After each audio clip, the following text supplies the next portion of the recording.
Part 1. The First Encounter. A Night at Red Fern Preserve. Back in 2017, I was assigned to a remote outpost in Red Fern Preserve, a rugged stretch of wilderness tucked into the crags of the Northridge Range. It was early fall, and the air had already started biting at night. I was stationed up in the hills near a cluster of old forestry cabins called Whisper Pines, a set of modest bunkhouses used by patrolling rangers. I had Cabin 3. My partner, Joel, bunked in a separate unit just down the gravel path. One night, after a long rotation checking perimeter trails and issuing a citation to a group of rowdy campers who thought fire restrictions didn't apply. To them, I was finally back in my cabin, stripped down to sweatpants and a tee, brushing the dust off my boots and ready to crawl into bed. Then I heard them. Voices, muffled at first, then louder. They weren't the kind of voices you hear from hikers enjoying a late walk or campers laughing over a fire. These were sharp, frantic. Fear laced every word. High-pitched, desperate, almost broken. A second later, something slammed into my cabin. Door. Hard. Knock after knock, like someone was trying to break in, or maybe just collapse against it. I threw on my boots and grabbed my flashlight. My belt was on the chair, my sidearm still holstered. Instinct carried me to the door before fear had a chance to argue. When I swung it open, two women stood there, wide-eyed and winded. One was holding her shoulder, a jacket knotted hastily over it. But it wasn't doing much. The blood had soaked through, turning the fabric a deep, ugly crimson. Her friend had her arm looped around her, trying to hold her upright. I didn't need to ask what had happened. I could see it in their faces. They'd just come from hell. I ushered them inside and clicked on the overhead light. The injured woman crumpled almost immediately onto the wooden floor, her breathing shallow and shivering. Her friend knelt beside her, whispering comfort she clearly didn't believe. I crouched down. "Can I see it?" She hesitated, then nodded. I peeled the jacket back and my stomach lurched. It wasn't a gash from a branch or a bear. It wasn't even ragged like a dog bite. It was human. A bite mark, deep and savage, far too deliberate. For an accident. You could see where molars had crushed through skin, and something about the arc was wrong, unhinged, almost feral. What the hell happened? The uninjured one spoke. "We were on the old Ridgeway Trail," she said between sobs. "We heard someone behind us. Thought it was a jogger at first, but when we looked back, he was running at us. Naked. Fast. Like he wasn't even human anymore." She swallowed. He tackled her, just slammed her into the ground and bit into her shoulder. Didn't even say anything. Didn't try to steal anything. Just bit. I felt ice spread through my veins. "How'd you get away?" "I kicked him," she said, "as hard as I could, right between the legs. He fell, screamed, but he got back up, and he started chasing us again." That's when I radioed Joel. Told him to get to my cabin. Now. He showed up within minutes, and I saw his expression change the moment he saw the wound. That same gut-sinking shock that I'd just felt. "I need you to stay here," I told him. "Watch them. Don't let anyone in. If this lunatic comes back, you protect them." I pulled on my utility belt, secured my holster, clipped my badge. Then I shrugged into my ranger jacket, zipped it to the collar, and stepped into the night. The forest was silent in a way that only made things worse. The beam of my flashlight cut narrow lines through the darkness as I made my way down the trail the girls had fled from. My pistol was drawn, safety off, held low but ready. I tried to keep my breath steady. I've had training for this sort of thing. De-escalation, emergency aid, even in extreme cases, threat engagement. but nothing had prepared me for this, a nude man biting strangers in the forest like a rabid animal. I followed the ridgeway spur, the path the women said they came from. The trees pressed in close there, thick trunks and tangled roots hiding every noise, every possible threat. I paused, every few steps listening, then I heard it, a rustle, quick, low to the ground. I whipped my light toward it. Nothing. Just bramble swaying like something had brushed past it. I crept forward. Another sound, to my left this time. Closer. My light caught a flicker of pale flesh weaving between trees. Something fast. Then I saw him. He was real, completely unclothed, thin and wiry, moving in a low, darting sprint. Not toward me, but around me, as if circling. "Stop!" I shouted. "Ranger, on the ground, now!" He didn't stop. I chased him, flashlight bouncing wildly, the beam slashing through trees and empty space. It was disorienting. I lost sight of him for a moment. Then he reappeared, closer this time. His eyes locked with mine. They were wild, unfocused, like nothing human was left behind them. Then he charged. There was no time to think. He slammed into me and we both crashed to the dirt. My flashlight skidded across the trail, plunging us into half-shadow. His hands clawed at me, stronger than I expected, fingers like claws digging into my arms. His face was inches from mine, breath hot and sour. I fought, twisting beneath his weight, using my elbow to create space. I still had my pistol in my grip, but it was trapped against the ground. I wrenched my arm free, then I pulled the trigger. The blast cracked through the silence of the forest. His body jerked, then sagged. He groaned, clutching his abdomen. I shoved him off me and scrambled to my feet, grabbing my flashlight. He was still moving, writhing in pain, blood pooling beneath his side. But I felt zero pity. If he died out here, so be it. I kept my pistol trained on him, my hands trembling. He didn't try to run. He couldn't. He just curled there, groaning, and I used the moment to radio dispatch and report what had happened, giving my coordinates. Then I handcuffed him, carefully avoiding the blood. He didn't resist. I stood over him, flashlight in one hand, pistol in the other, waiting. Backup arrived quickly, rangers and paramedics. They loaded him onto a stretcher. The woman he'd bitten was already being treated back at the station. They said she'd need stitches, possibly a rabies series, depending on what they found in his blood. I returned to my cabin in a daze. My sweatpants were torn down the back from the scuffle, and I tossed them straight into the trash. Then I sat on my cot, staring at the floorboards, trying to wrap my head around what had just happened. The forest outside was quiet again, as if it hadn't happened at all. The man survived the shooting. He went to prison, aggravated assault, among other charges. Weeks later, we received a letter addressed to Joel and me, handwritten, signed by both women. A simple thank you for saving them that night. I keep that letter in my desk. I don't read it much anymore, but I don't throw it away either. Being a ranger isn't just about wildlife and trail markers.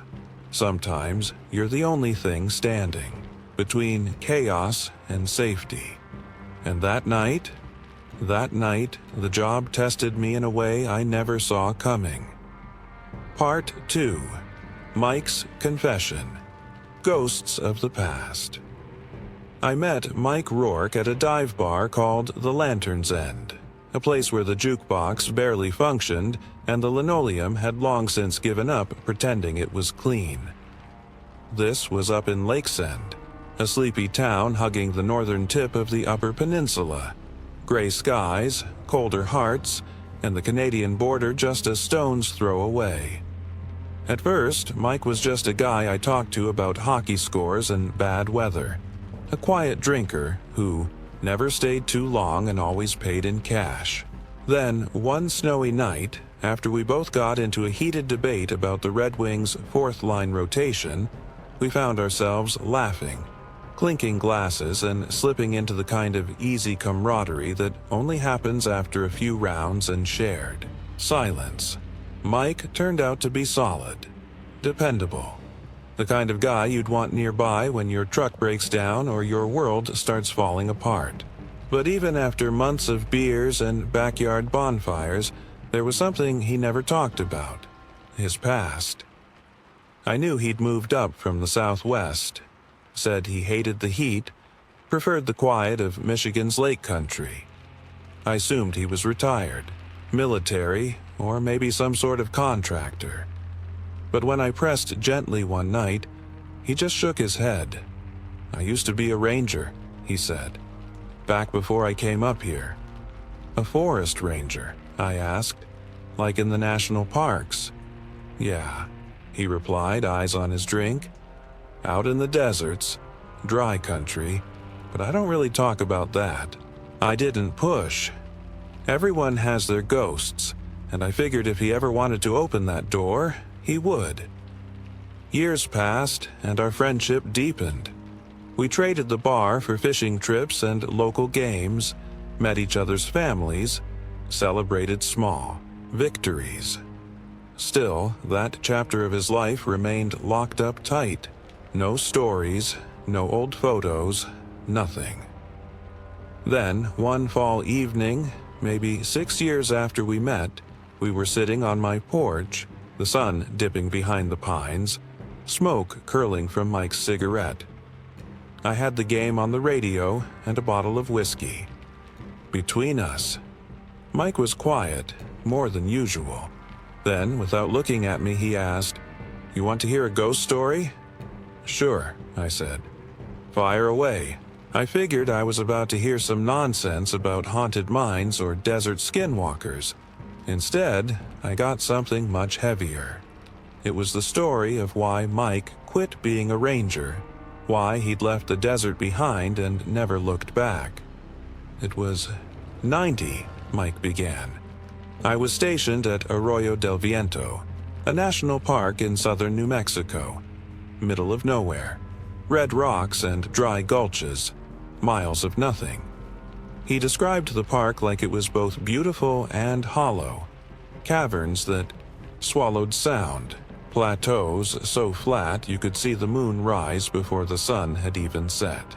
Days were long, nights were cold, and the job mostly consisted of hiking loops, checking for vandalism, and keeping a tally on wildlife sightings. Mike said he liked the solitude at first.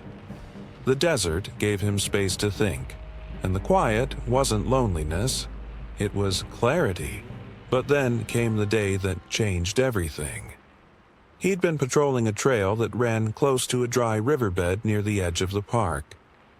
It was late afternoon, the sky an orange bruise stretching to the horizon, when he saw a man limping over. "A ridge," Mike called out, thinking maybe the guy had twisted an ankle or been bit by a rattler. But as he got closer, he said something felt off. It was his eyes, Mike told me.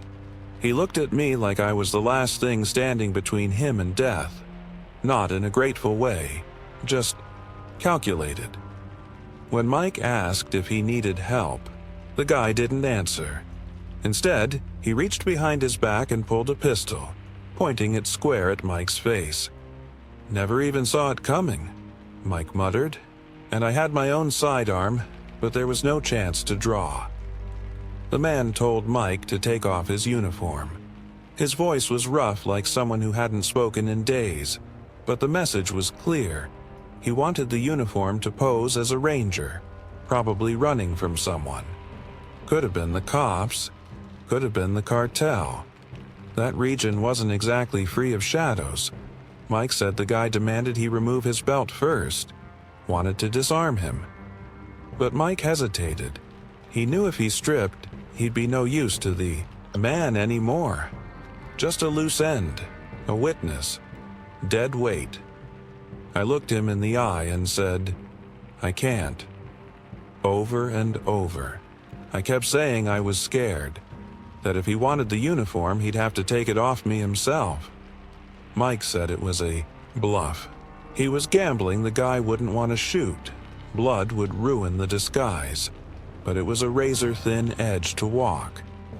Then they both heard something. An engine in the distance, a faint hum coming over the ridge. The man turned to look. That's when Mike lunged. He hit the guy low, knocking him off balance as the gun went off, dust spraying up from the shot. They hit the ground hard. Mike grabbed the man's wrist, wrestling for the weapon. The man was hurt but fought like someone with nothing left to lose. They rolled in the dirt, neither letting go, the pistol flailing dangerously between them. Mike tried to punch him, but the angle was awkward and the guy kept twisting, trying to bring the gun up. "So I did the only thing I could think of," Mike said, staring into his glass. "I put my hand over his mouth and nose and held it there." He said the man's eyes widened, flailing, thrashing. Mike held on, heart pounding, whispering, "Just pass out, damn it, just pass out." After nearly a minute, the man's body went limp. Mike rolled off, trembling.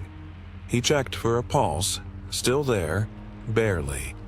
Then he radioed for help and waited. A ranger truck arrived soon after.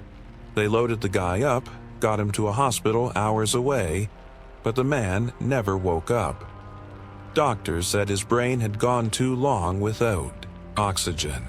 He was put on life support. Weeks passed, no ID, no fingerprints in any database, no family came forward. Eventually, the hospital pulled the plug. Mike was cleared, self-defense, justified, open and shut.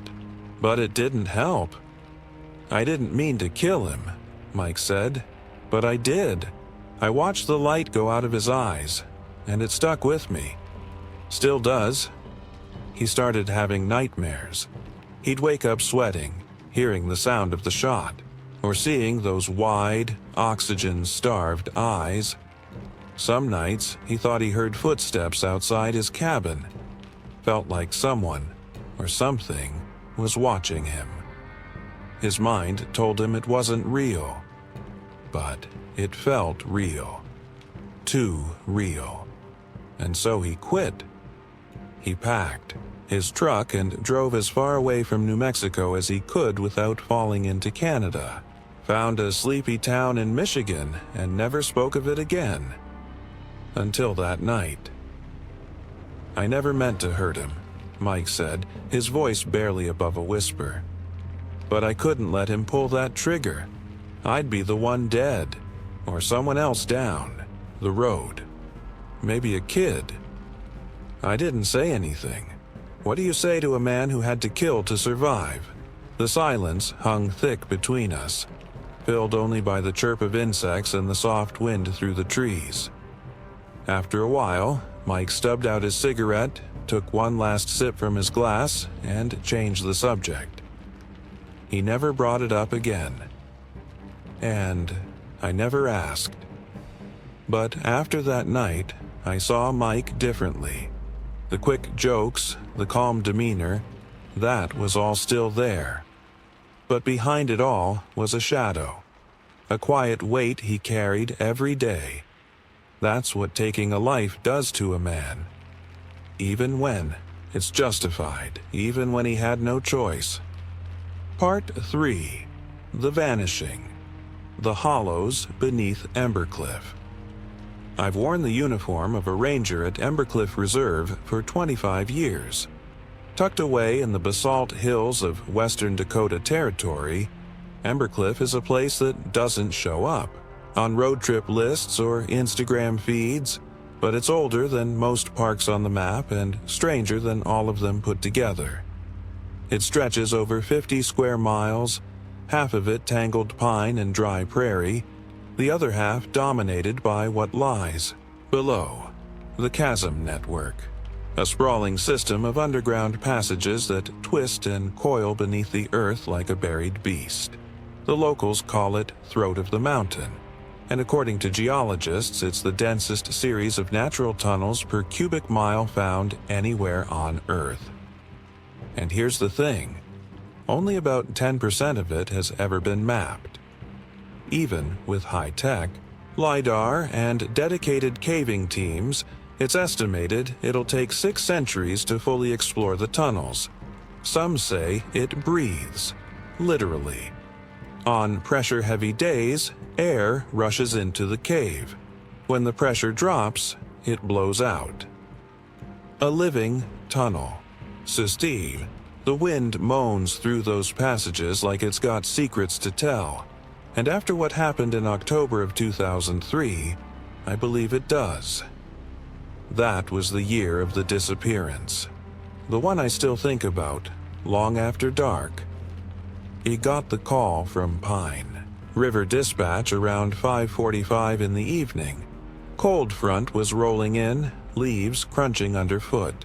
The operator said there'd been a panicked call from a man who claimed his hiking partner had gone missing inside the cave. They'd been following the Grayback Trail, a route that skirts the cave mouth.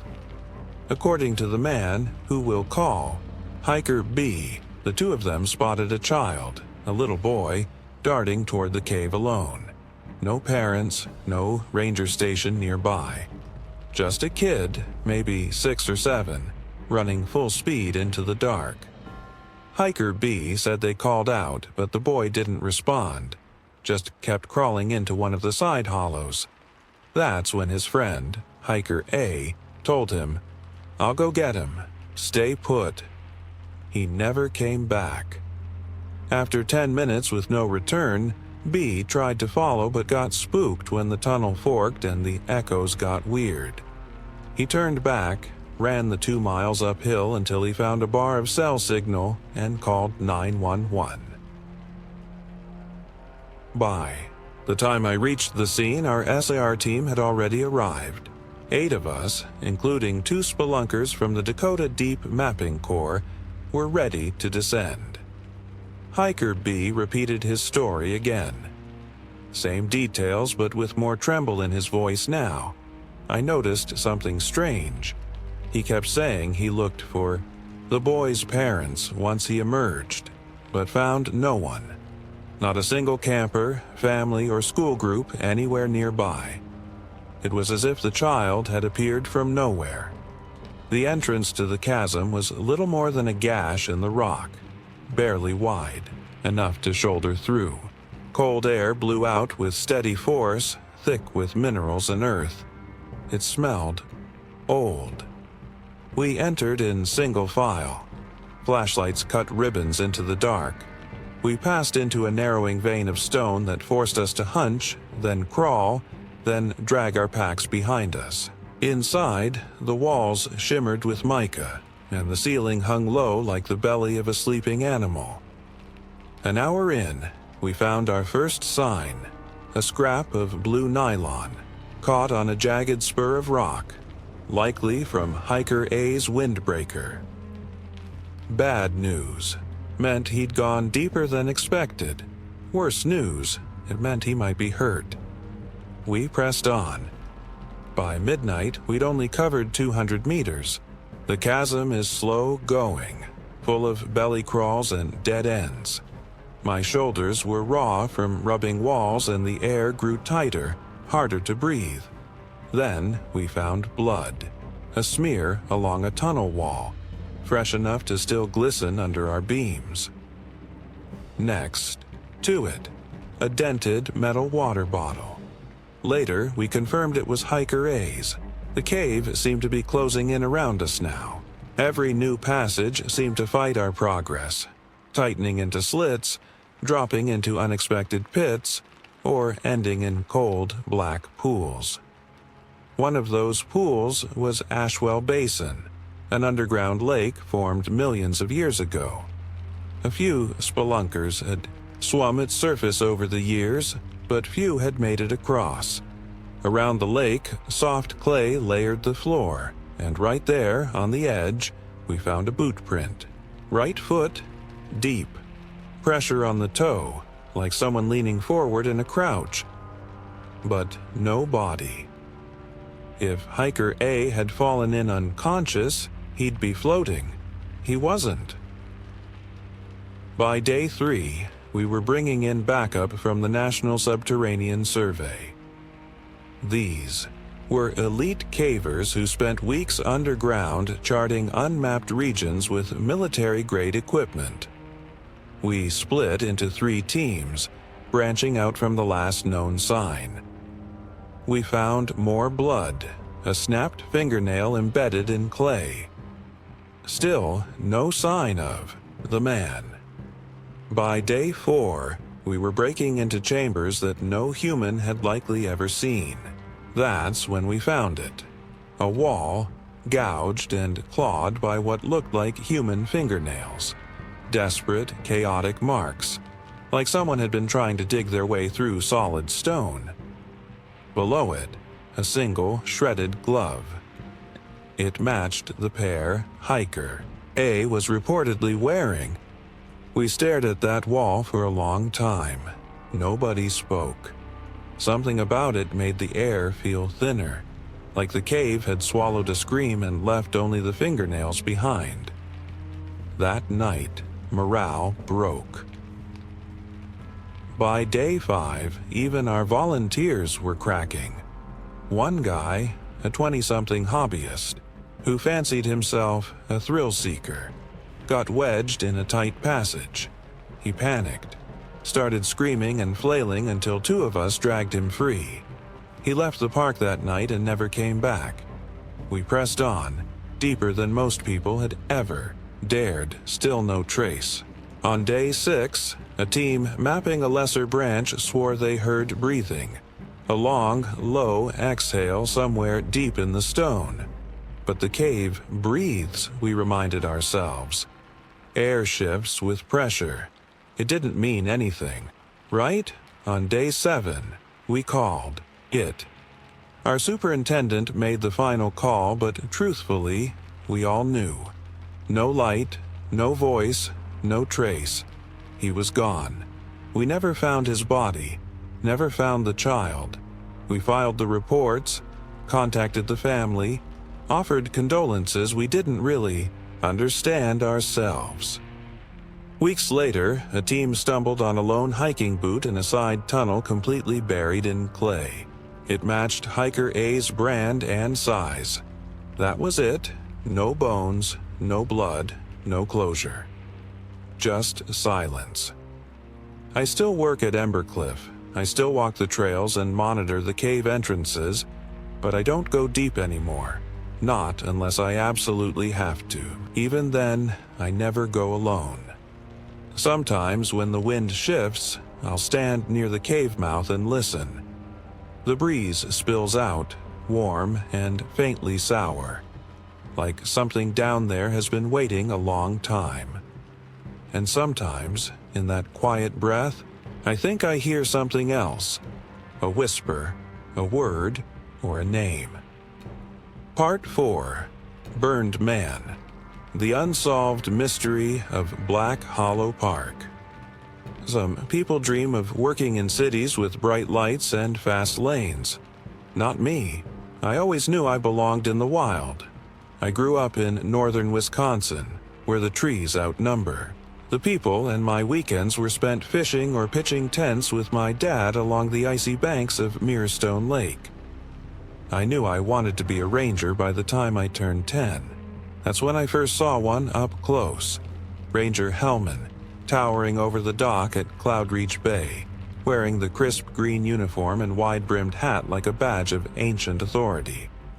His radio crackled with distant calls, and his utility belt clinked like he was part cowboy, part wilderness priest. I thought, that's it. That's what I want to be, a protector of the untamed. Fast forward 2 decades, a degree in environmental sciences, and more than a few seasonal gigs later, and I finally made it. I got the call, passed the interviews and physical tests, And in 1997, I became a full-time ranger at Black Hollow National Park, stationed just outside Snowvale Township. The first year was the usual medley of false alarms and backcountry rescues. We had a teen nearly drown in Knifejaw Bay, and an elderly hiker go missing during a cold snap. She was found 3 days later, cold but alive, wrapped in leaves. But nothing, and I mean nothing, prepared us for what happened in the summer of 1998. It was an ordinary afternoon.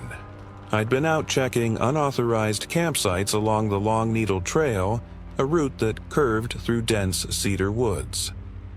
Around noon, just as I was looping back toward the ranger station, I heard a sound that didn't belong. It wasn't animal. It wasn't wind. It was a moan. Not loud, not frantic, just low, guttural, and soaked in pain. I froze. Instinct kicked in. My hand went to my radio. "Anyone there?" I called out into the trees. Another groan. Closer. I moved toward it. And that's when I saw him. He stumbled out from behind a cluster of spruce trees, no more than 30 yards ahead of me, and I remember thinking, this isn't a man. This is what's left of one. His clothes were shredded, hanging off him like ribbons. His skin was a patchwork of burns, raw, blistered, and blackened. His arms dangled like he barely remembered they were attached to him. One eye was swollen shut, the other wide, bloodshot, and flicking around like a cornered animal. He opened his mouth and croaked, "Help, please." Then he collapsed. I rushed to him but didn't touch him, not with those burns. His skin was slick and he smelled like charred meat and wet ash. I grabbed my radio and called it in. Code Red Medical. Then I knelt beside him, doing my best to speak calmly, to keep him with me. He muttered something before he blacked out. Just a few words, barely audible. Something about fire. And something about how he wasn't meant to be here. One of our rangers, Eli, arrived on an ATV with a skid stretcher. We loaded the man up slowly, every move a risk. Back at the station, Ranger Marta called for an air evac while Eli and I worked. With the first aid kit, flushing wounds and trying to cool his burns. But it was bad. Worse than anything I'd ever seen. His arms were scorched down to cracked layers of muscle. His chest was laced with shallow cuts. Some fresh, some strangely old, as if he'd been dragged across something sharp more than once. The worst part, there was no sign of where he'd come from. No reports of fire, no plumes of smoke, no burned. Tense. The woods were still and cool, the underbrush green and unscarred. It was like he'd just appeared. The medevac arrived after 40 grueling minutes. He flatlined somewhere over the forest. Weeks later, our superintendent, Bill Anders, pulled me into his office. The state patrol had run every test imaginable. DNA, prints, dental, no hits, no missing persons matched. He was listed as John Doe, buried in a county lot with a stone marked only by a date and a number. But one detail stuck out. His boots. They were old. Too old. Not just vintage, regulation-issued U.S. Park Service boots from 1947. Thick leather, high ankle, stamped soles.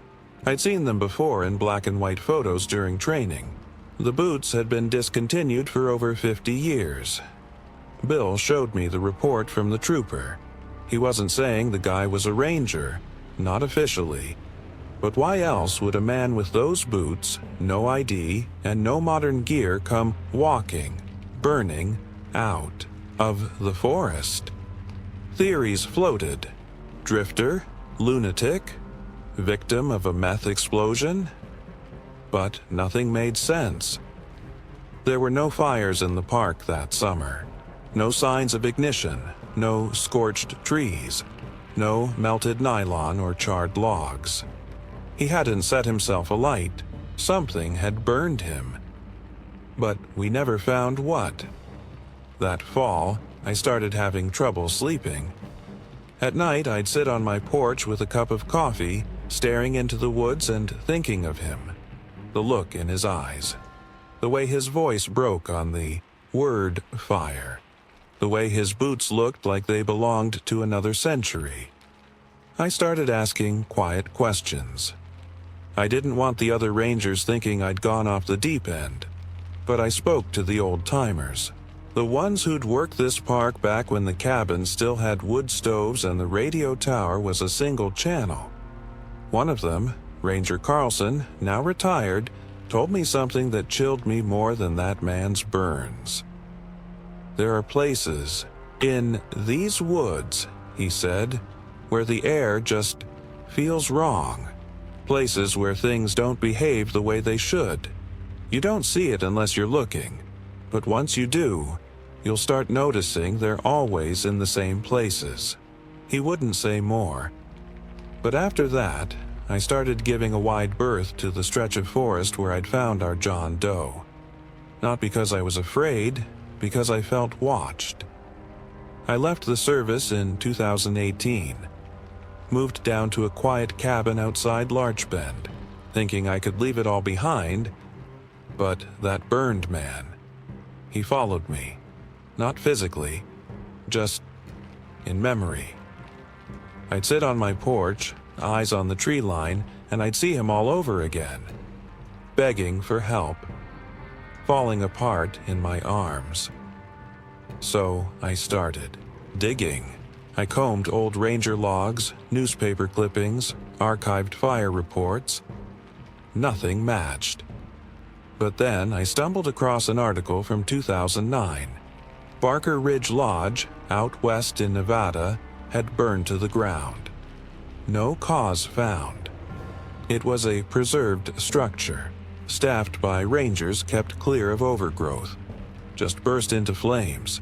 One day fine. The next day, ash. That place was where the Marnell cult had been raided back in the 60s. A group that believed fire was a gateway to a different realm. The lodge had been sealed, protected, then suddenly gone. Coincidence? Maybe. But I keep thinking about those boots and the burns, and how to this day we still don't know who he was or where he came from, only that he wasn't supposed to be here. Part 5. Reflection and Fallout. The Quiet Haunting. It's been years since I last wore the badge. I keep it in a small wooden box now, tucked in the top drawer of my desk, beside a folded letter from 2 women I helped once, and a faded photograph of me as a kid wearing a crooked ranger hat at my 11th birthday. I still remember the way I stood proudly in that photo, like I already belonged out there in the woods, among the pine and stone and silence. But that version of me didn't know what silence could become. Not really. After I left Black Hollow, I moved to a 1-story house near Larch Bend Creek, a place with quiet streets and neighbors who wave when they mow their lawns. I thought I was ready for that kind of life. Simple, quiet, detached from the weight of the wild. But the quiet doesn't erase the things you carry. It just gives them more room to echo. At night, I sit on my porch and look out into the trees, trying to let the darkness be just darkness. But sometimes I hear something else.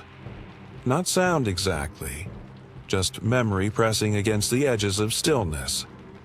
I see a man with blistered skin and boots from another time.